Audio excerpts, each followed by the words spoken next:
Deixa eu falar com a Fabiane Paza, que também acompanha o caso lá no IGP. Caso que aconteceu aqui em Florianópolis de ontem para hoje, uma chacina, 5 mortos, e vem com informações agora. Fabi, está contigo.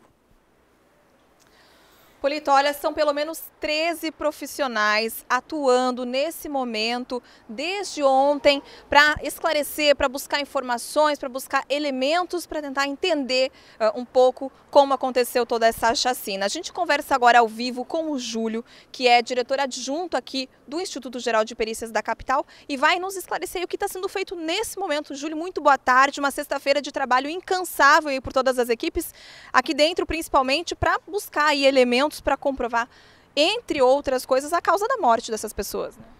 Boa tarde, é verdade, nós temos uma rotina que começou já próximo da madrugada e ainda não terminou.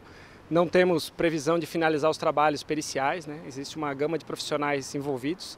O Instituto Geral de Perícias está com profissionais do laboratório, da identificação, da criminalística e do Instituto Médico Legal, todos envolvidos nesse momento, né? Os corpos eles estão sendo necropsiados nesse momento, né? São múltiplas vítimas, né? Então todos os procedimentos de busca de vestígios estão sendo tomados nesse momento.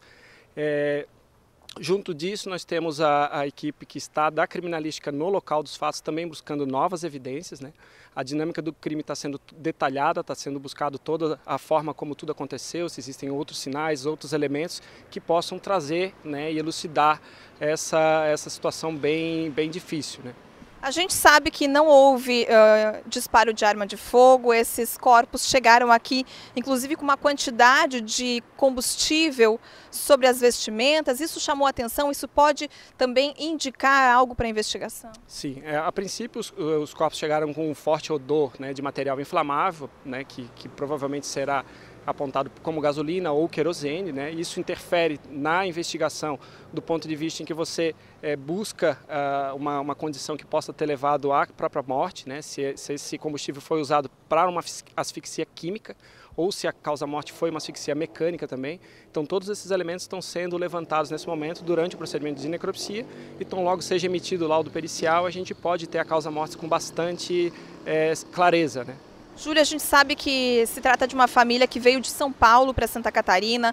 Como é que está a questão de alguém ter procurado o IGP para rever esses corpos, para liberar esses corpos? Isso ainda não aconteceu? É um procedimento diferente do que se as pessoas fossem naturais daqui? A princípio, quando algum familiar já se identifica, um familiar que tem a condição de fazer a retirada desse corpo, a gente já começa a liberação, tão logo sejam finalizados os trabalhos periciais.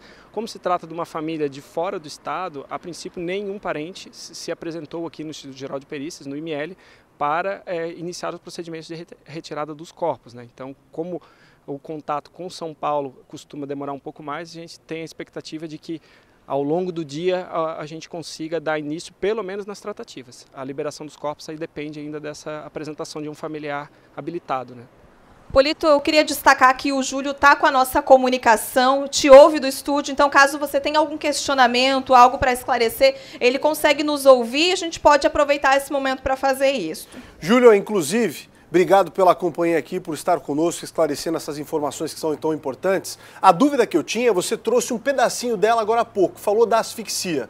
Porque em primeiro momento vocês acreditam que as causas das mortes foram por asfixia. E você citou a mecânica ou então a química. Mas já é possível dar algum detalhe no sentido de eles utilizaram sacos plásticos, utilizaram as mãos, fitas, cordas, enfim. Como essa asfixia teria acontecido? O que há de indício mais forte desse sentido da investigação? Bom, nós temos, são múltiplos corpos, né? Então, a princípio, a gente não consegue enquadrar todos numa mesma condição. É por isso que são feitos 5 procedimentos, né? 5 necropsias em cada uma das vítimas. A princípio, você pode ter a hipótese de algum deles ter sido vítima de uma asfixia química pela inalação desse inflamável, seja gasolina, seja querosene ou algo do gênero, ou você pode ter também asfixia mecânica pela corda, que no caso eram fios, né, que estavam no entorno do pescoço. Então, a princípio, vai ser feita a coleta de material anátomo-patológico para ser encaminhado para o laboratório para que seja estabelecida com precisão a causa-morte, porque pode acontecer uma causa inicialmente química e que a asfixia mecânica tenha sido em seguida, né? Então a gente precisa precisar exatamente qual foi essa causa-morte que pode contribuir para a investigação. Esse esclarecimento é fundamental porque essa era a minha próxima pergunta. Se havia marcas nos pescoços das vítimas. E agora você esclarece em primeira mão aqui que fios estavam enrolados nos pescoços dessas pessoas. Sim, os corpos eles foram amarrados, né? As vítimas foram amarradas em braços e pernas e também no pescoço, né? Então, essa é uma evidência que o setor de local de crime já havia, na madrugada, constatado, né? E isso contribui para a elucidação médico-legal que está sendo feita nesse momento, né?